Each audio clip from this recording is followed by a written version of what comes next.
all of those people, that Henry Ford, people that we coin as successful, were maniacally focused on one thing: their goals, where they were going. Did they have to do mid-course corrections? Absolutely. Did they have to fight the fears? Absolutely. Did they have to fight the naysayers? You betcha. But they were focused on the goal, focused on delivering what they said they were going to do. Was it a straight line? Absolutely not. And it won't be in 99% of the situations.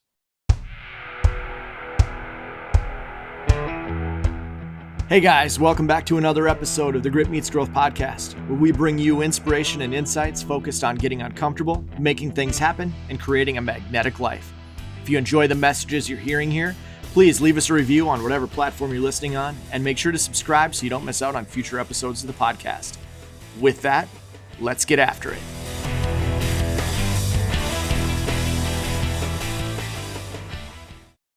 Wow, what a week, huh? It has been a week. We're talking about what we want to talk about today, and it's outcomes that it's been just a busy week. I honestly think this whole snowstorm thing really threw a wrench into my week. Really not necessarily leaving the house yesterday because of it and all the cleanup associated with it. It was a little crazy. Kind of threw me into a little bit of a tailspin. Well, you think when you start a week that you kind of have an idea of what your week's going to look like, how it's going to play out. And then just like probably the rest of life, things start to go a little sideways, or they play out a little different than what you expected. And you have to, it's a good test of resilience and kind of where you're at. But it's kind of like Mike Tyson says, everybody's got a plan until they get punched in the face. There were parts of this week that were good face punches. No doubt about that. Yeah. But, you keep on going and you keep on trucking, man. Goal in sight. That's the keep on trucking bit. And I don't know where this is going to go, but I think it's interesting. Like, you have all these truckers, right, that are cross-country truckers. First of all, very underappreciated as far as a profession. The fact that you can go to the grocery store and get whatever you want, whenever you want. And some trucker had to take the bananas from Mexico to a distribution center, and now it's at home, is super underrated. But then you think about those guys on the road during a snowstorm, and just how they have to navigate that path, and how they have to plan the routes and everything that goes along with that, how they stay heads down when they need to, stay focused when they need to, and then are able to pull over and rest when they need to. They feel like there's a lot of interesting stuff going on in a semi truck as it travels coast to coast. So, yeah, roughly 75% of the nation's freight by weight is moved by trucks. Seems like it should be a higher number, doesn't it? Like, if you think about, like, almost every single thing that you get in this country comes by truck. Even if it's coming by ship from overseas, it still gets put on a truck or a train and then a truck. I mean, final mile, pretty much everything's brought by truck. It's crazy. Absolutely. And a lot of changes, like you said, when the weather hits, things get delayed. Driving with all the little four-wheel idiots on the car, or on the road, I should say. It's you kind of got to be a little bit of like a road warrior. Like I remember for a long time, that was probably one of my dream jobs. I used to work for a video game company. This is 20 years ago. And we had this game called 18 Wheels of Steel, and it was virtual trucking. So you'd put a load on your truck and you'd have to take it from one location to the other.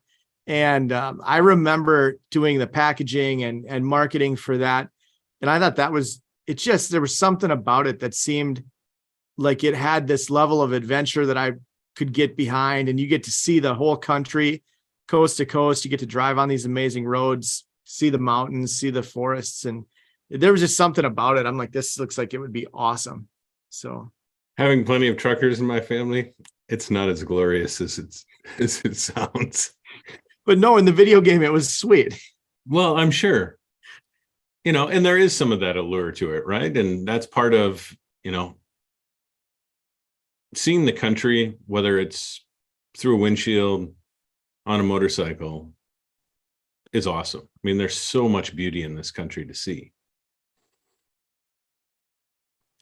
Taking those opportunities to do that, whether you're a truck driver or whether you're taking it as vacation, is a great way to go. I've got a friend of mine that, they fly to a destination and then rent a car and drive home. And they make it, usually they're looking at national parks as they're doing it. Like they're fit in as many national park stops as they can on that trip home. And he takes all kinds of beautiful pictures. I mean, it's amazing. Well, I would say some of the similar things about you. You're getting ready. You're planning a motorcycle trip for this summer right now. We were talking about it earlier, and the excitement I hear in your voice when you talk about your motorcycle trips, you light up like a little kid. It's exciting stuff, man. We're going to places I haven't been before. So talk about that. We're going to places I've never been before. Talk a little bit about that, because I want to run with that, but I want to hear what you have to say about it first. Like, what's the most exciting thing about going places you've never been before? Going places you've never been before. Like, what about it though? You get to experience things for the first time, right? You get to experience the new roads, be on different roads, weave into the culture, meet new people. It is what you make it to be, right? And there are always stories. There is at least one thing that happens on every single trip that is memorable and carries through year after year in conversation. Remember that one time in Sturgis? Remember that one time in the Upper Peninsula? Remember that one time in the Driftless? You get to say, remember that one time in the Smokies this year? Really looking forward to it. It's some of the most beautiful country in the whole US. And see where I was going with that. And this is exactly what you said. You get to do things that you don't get to do if you just stay on the normal road that you're on. I think like we all have these normal paths that we travel every single day, and we're super resistant to getting off path because it's uncomfortable. Comes with a lot of unknowns. There's a lot of stuff that we've never encountered before. So it's way easier for us to stay on the path that we've always been on and not have to deal with new things, right? But what you're saying with this bike trip is that it's all about the new things. That's the whole point of the trip, is you get to see the new things. Absolutely. You see the beauty of the country. Meet the people that live there. Meet people from other places that are also on a journey of their own. Talk about their experiences. Tell your stories. It's a fun time. How does that align then to when you started Octellion, when you started your own business? So I think if I think about a motorcycle trip and starting a business, there are a lot of similarities that go there.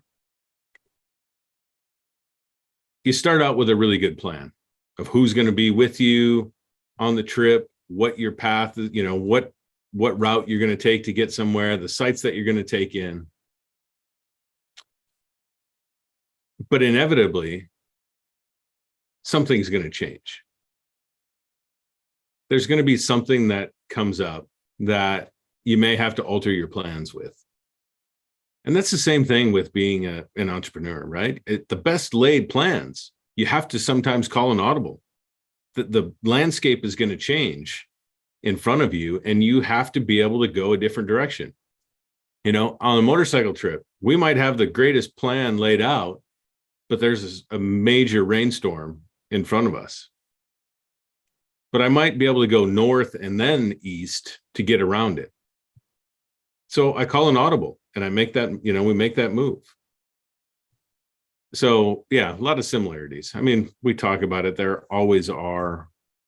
And I think we can find that in many other aspects of our lives. It's not just, the motorcycling. I think to your point, it's the motorcycle, it's starting a business, it's diving into a new relationship, it's becoming a dad for the first time, it is picking up a new hobby or deciding you're going to get fit. Every one of those things that you start is going to be something new. It's going to be some new path, new direction you haven't gone before. It's going to come with new things.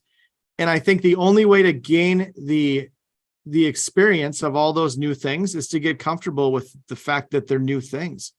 And some of them are going to be scary. Some of them are going to cause some fear. Some of them are going to make you uncomfortable. But on the other side of that, they're freaking awesome. Yeah, all of that and some, right? I mean, and that's the key, right? There's a calculated risk that goes along with it. All of those things that you mentioned, all of those unknowns, it's unknown, right? We can get our minds wrapped up around the unknown, almost into paralysis if we let it. How do we move beyond that? What kind of things do we deploy in our lives? What kind of things do you deploy for yourself when you get into a situation where it's exciting and it's new, but it also is going to come with challenges? And how do you deal with those challenges and stay away from overthinking it and not proceeding forward? Well, I think going just a step back to what you said, you use the word paralysis. There's a lot of times where the risk that's in front of you, if you sit and you spin on all the bad things that could possibly happen, you will never take action. You will get 100% stuck and you won't make any moves at all because you're too stuck on all the fears, all the anxiety, all the imposter syndrome, like you name it. Your mind will start to give you a list of reasons never to try. And then you won't, right? So how do you deal with that? I think one of the things that I've talked to my kids about a lot is, so take this thing that's in front of you, this risk that's in front of you, right? If you look at the risk and you say, what's the absolute worst thing that could happen? If I try this and it goes south, what's the absolute worst thing that could happen? And you look at the worst case scenario, which is probably not that likely, but look at it. And if you can look at that and you can say, I could live with that. I could bounce back from that. If that happened, at least I would know I tried. Now, all of a sudden, it makes that decision-making easier. And the other thing to think about in this conversation is the regret monster. Like the fact that I don't want to have to be 90 years old on my deathbed thinking about things I wish I should have done or could have done that I didn't do. Like new things are scary. Every new thing I've ever tried in my life has been scary. Getting remarried after being divorced was scary. It was another new thing, and it would have been easy to spin around on all the bad things that could happen and all the reasons it was there. I should be cautious. I shouldn't make a move. Same with starting a business. Same with even starting this podcast. If we had sat and spun on all the reasons we shouldn't do this, you and I would still be having conversations, not sharing them with anybody and saying, yeah, that'd be kind of cool if we did that. Well, we did it. 2 years ago, we did it. And now we're sitting here still doing it because we started. And we didn't wait for the circumstances to be perfect, for all the unknowns to get removed. We just started. Yeah. And that's the easiest thing to do when you're faced with that. It's just move forward. Take one step. All you have to do is take one step, right? 90% of the time, we have this worst case scenario story made up in our heads. And if we listen to that and we listen to those voices, we'll never get, as you said, we'll never step forward. So the key is really just to take that one step. And we've talked about that before, right? It doesn't have to be the entire staircase. All you have to do is take the first step. Just make a move in that direction. So, if it's a trip, if it's a motorcycle trip and you're planning, then just start to put some parameters around it. Again, who's going with you? Well, I'll tell you, everybody wants to go when you first start planning. They're like, oh yeah, that sounds awesome, right? And the closer you get, you got people that peel off and just aren't timing things don't work out for them, whatever, right? But if you're going to do it, you got to start with the planning process, and you got to start putting some dates on the calendar, and then you got to start putting some ideas of what you want to accomplish when you're there. You've got to put some, where are you going to stay roundabout, right? And then over the course of time, you start percolating on that. You start looking at maps, you start discovering more information, and then you start adding and coloring that map in, right? That plan in. You add more details to it. To the point where, now we're sitting here. What do we have? March, April, May, 3 months out. We have all of our lodging booked. So we know where we're staying on 90% of the trip, leaving a little bit of flex and leeway in there for the other 10%. But we've made a move on that. Every time we get together as a group and talk about it, we make one step further forward. And I would anticipate every time you get together as a group and you have a conversation about it, you get a little more excited about it. And science would tell you get a little bit of a dopamine hit off of the planning part of it. Like when you look at the science behind dopamine, the dopamine hit and this is maybe a weird example, but the dopamine hit for a drug addict happens before they actually take the drug. The anticipation of the experience triggers the dopamine before the actual experience does in a lot of cases. Right. So part of this is like, you can find a lot of joy and a lot of excitement in planning for something new, the anticipation of something new, the unknown, rather than hide from it, rather than let the unknown create 800 barriers for you to try something new. Embrace it, step into it, and let yourself gain a little bit of dopamine from trying something different that you've never done before. It's exciting. It is. And, one of the things to kind of talk about as it relates to that too is, there's been a lot of conversation over the last number of years about vision boards, right? And putting those things that you want to achieve on a board so that you have it, you visualize it, you're looking at it all the time.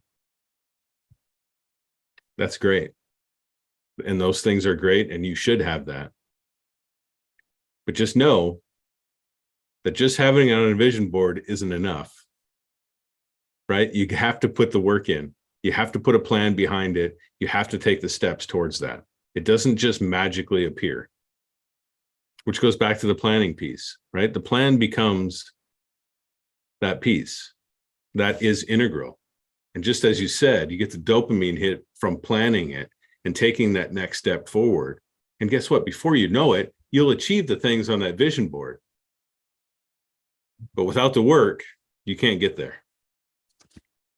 The vision board thing is interesting. I've had a picture of Sedona in a vision board in a book that I look at regularly, not every day, but pretty close. I've had this picture of Sedona in there for a long time, and I've looked at it. I've seen it. It's been on the list, right? Like my visual bucket list, so to speak. To your point, just looking at that picture every day, it opened up opportunities probably, and it kept it top of mind for me, and it planted in my subconscious that that's something that was important to me. But you still have to do the work. It doesn't get you, having a vision board does not get you out of doing the work. This stuff does not magically appear. You will attract it. You will attract opportunities to make these things reality. And the whole visualization thing, like spending time getting really clear with yourself about what your goals are, what it's going to look like when you achieve them, what it's going to feel like, smell like, sound like. Spending time on a very regular basis to lock those things into your mind is really important if you want to achieve those things. But even that, the visualization side only gets you so far. Like if you took Jerry Rice, who was a receiver for the 49ers for years, there was an article, and I think it was in Sports Illustrated probably 25 or 30 years ago. And it talked about him on a football field, and he would visualize catching balls on the football field. Like, and he as a wide receiver, he could see in his mind and feel in his mind exactly what the perfect catch was going to be like. But that didn't mean he didn't have to show up at practice. Didn't mean he didn't have to spend time in the gym. That didn't mean he didn't have to take care of himself. He still had to do all the work to get prepared for when the opportunity came that he could make that vision a reality. And I think that's the biggest thing with vision boards. Like they're great to have. They're important to have. The visualization is important, but you still have to do the work. And you have to have the discipline behind it. I mean, in that Jerry Rice example, right? He had to have the discipline to still do that stuff every day, to take the reps. He had to do the reps every day with consistency in order to have that type of great career. You have to do the reps on a consistent basis. That's basically what I think we're meaning when we say, got to do the work. Yeah. Got to have the discipline. You have to be consistent. You have to do the reps. Well, and I think alongside of discipline, there's a whole other conversation to be had about self-awareness. Like an awareness as a whole, like you need to have some self-awareness about who you are as a person. You need to understand where you're most likely to be undisciplined. So you can catch that. Like I spend time just about every day now thinking about my thoughts over the course of the day, how I was feeling over the course of the day, and what actions I took because of my thoughts and my feelings. And when I first started doing that, it sounded really fluffy in my head.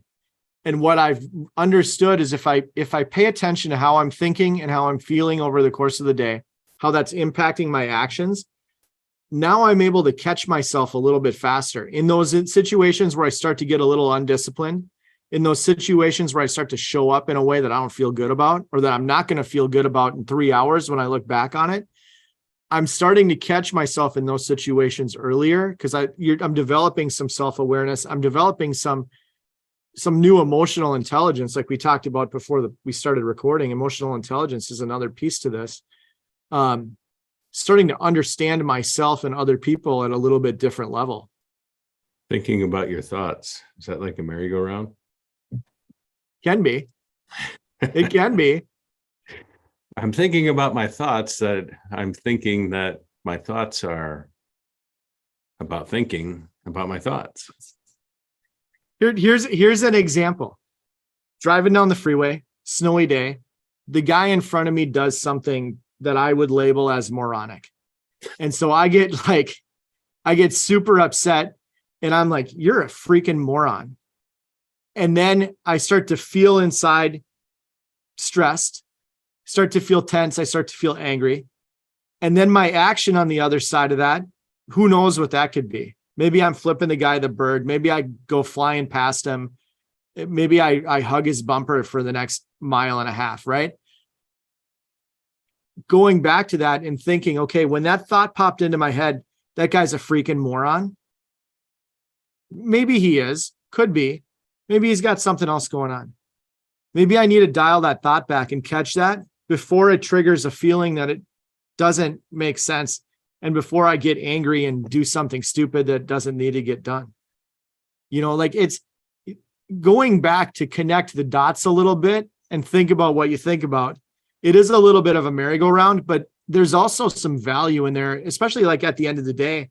Look back on your day and look at those spots where you got triggered a little bit that you didn't need to get triggered. Well, and that's exactly it, right? That situation, unless what that person was doing had effect on you, it's not your problem. In a lot of those situations, we could just back off a little bit. Be like, dude, that's just not my deal, right? I don't need to get tied up in that. That's not my issue. And then have that opportunity where you get around them and you create some space, right? The idea, one way or the other, either you're backing off or you're getting around them. The idea is that you're creating space for yourself because it's not your deal. Right? Your journey is different. It doesn't involve what actions that person is doing unless they ultimately are affecting you. Right? If he spins out of control, hits the wall, and slams into you, now that's an issue. But if all he's doing is fishtailing up in front of you because he doesn't know, or she doesn't know, he or she doesn't know how to change lanes in the snow, as long as you've got space around you, what does it matter? Create some space for yourself. Create space to get to have those thoughts. Create space to move yourself forward. When we say that again, it's your journey. Yeah, absolutely. And the beauty of that is we, at the same time, we get to choose what we care about and where we put our energy. And that's one of the things I've caught is I put energy in a lot of things that I don't actually care about or I shouldn't care about. To your point, that guy on the road, unless he's having some massive impact on me, putting me in danger, putting my family in danger, whatever, it just doesn't matter. Like that energy I'm going to spend getting whipped up by this guy or getting angry, getting frustrated, calling him a moron, doesn't matter. But I get to choose that. At the end of the day, I get to choose that. And there's a lot of things in life that are going to get you whipped up and you're going to go, that's dumb. And I'm going to spin on that for a while. Okay. Well, then you chose to spin on that. Well, right. And it all goes back to that, what we started this conversation with, right? The 99% of the stories that we tell ourselves never come true. We get stuck on this worst case scenario all the time, and it never holds true. How many times has that worst case scenario in your head been built, and you have this anxiety build up in your body and you feel it in your chest? And then you come out the other side of the situation, you go, oh, it wasn't so bad. Because that worst case scenario doesn't happen. It just doesn't happen. Well, it's the acronym for fear, false evidence appearing real. We become afraid of things that are never going to happen. We get stressed out by things that are never going to happen. But when we let our mind run and we're not aware of what we're thinking about, subconscious kicks in. There's a tiger hiding behind the rock. It's going to come kill you, kick into fight or flight. Like we're mentally wired to be afraid of things and then to react. And a lot of the things we're afraid of today are never going to happen. We build them up in our mind like they're real.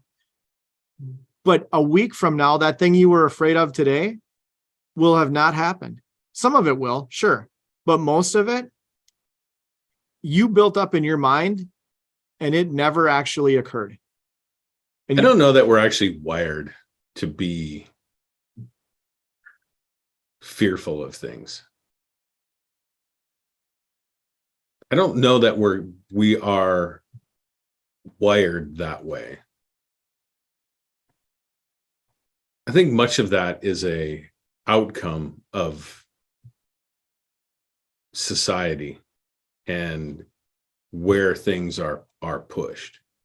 Yes, this fight or flight scenario happens, and it happens for all of us when you're faced with that situation.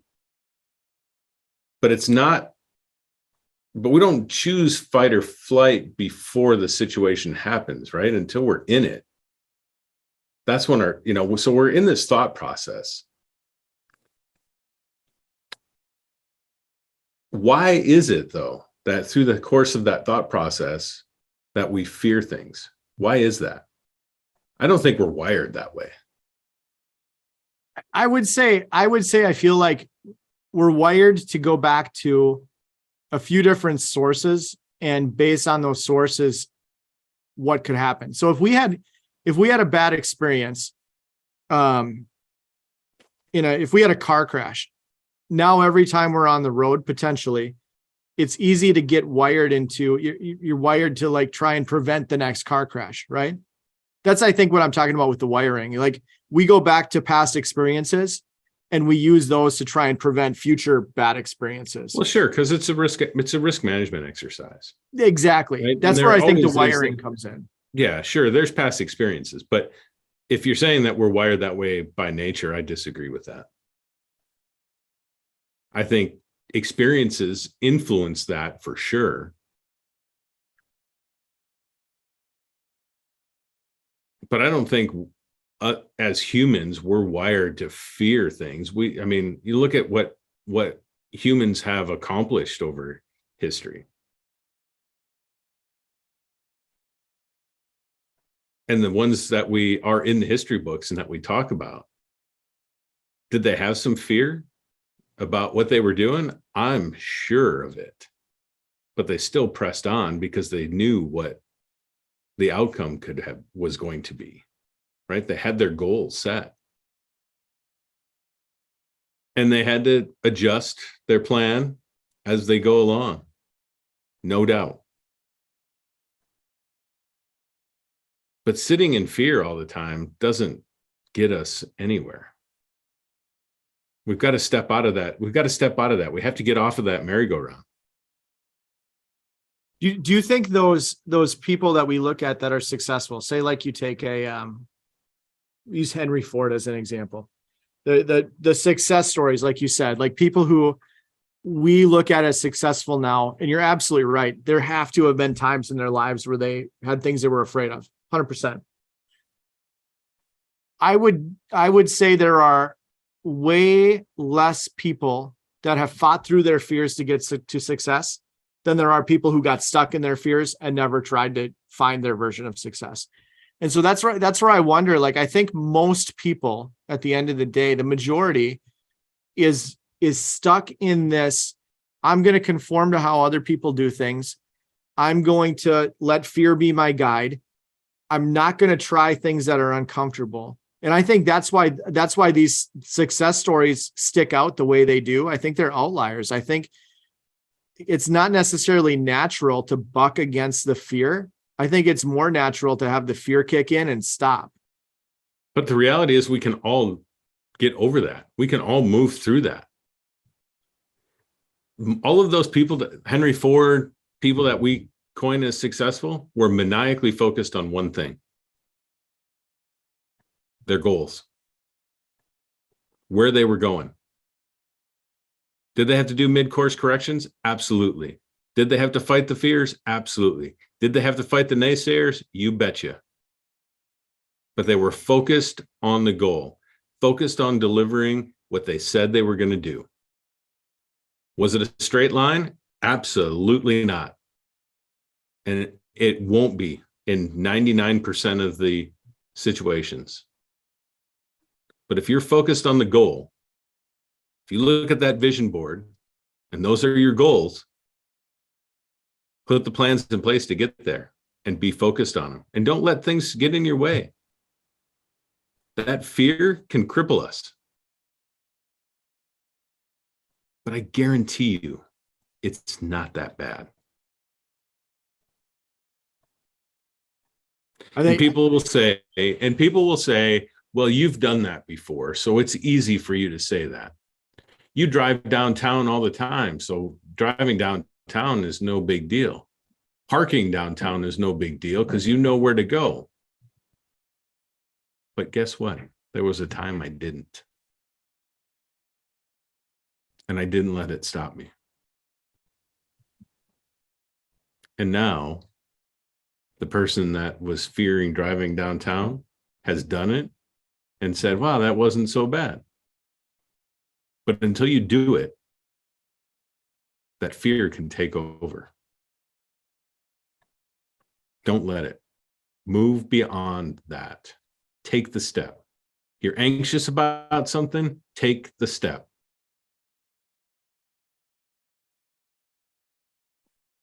That's exactly where I was going with that, is you've got to have something behind the fear or underneath the fear or around the fear, that goal that you're maniacal about.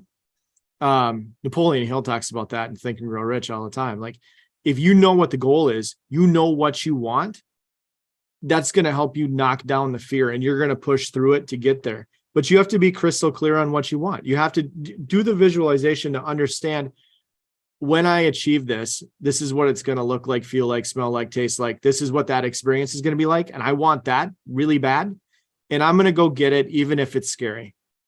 That knowing what your goal is and being maniacal about it, being relentless about it, and a little bit ruthless, that's the key. because there's going to be a million fears, a million things that try and stop you along the way, and a million opportunities for you to choose quit. And the message here is keep freaking going. Keep going. One foot in front of the other, one step at a time. Man, it feels good to be back in the saddle and having a conversation like this today, doesn't it? Right on, man.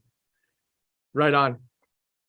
This is always one of the highlights of my weeks is these conversations. And a lot of times it's interesting, the timing of these conversations.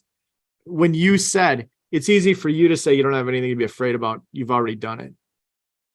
Most of the time when we have these conversations, there's a message woven in here that I needed to hear myself, and you'd probably agree on your side as well. And this is probably one of those conversations I needed to have out loud so I could talk to myself and work through some stuff in my own head. So I'm just badass, dude. No fear.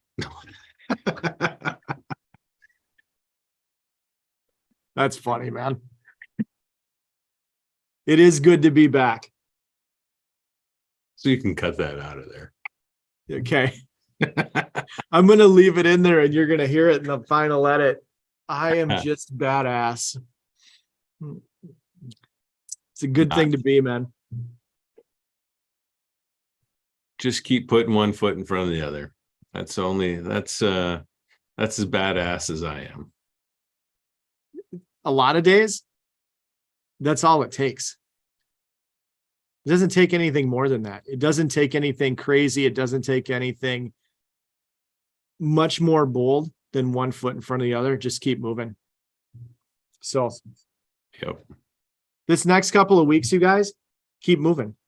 That's it. Just keep moving. That moment where you want to stop, that moment where you feel stuck, that moment where the fear starts to kick in and you want to tap out and quit, keep moving. Just do that. And if you come back to the next episode in 2 weeks and you did that, you won the 2 weeks. Just keep moving, you guys. Yep. Forward momentum. Momentum towards your goals. That's the homework this week. Make it a great day and get after it. See you later, man.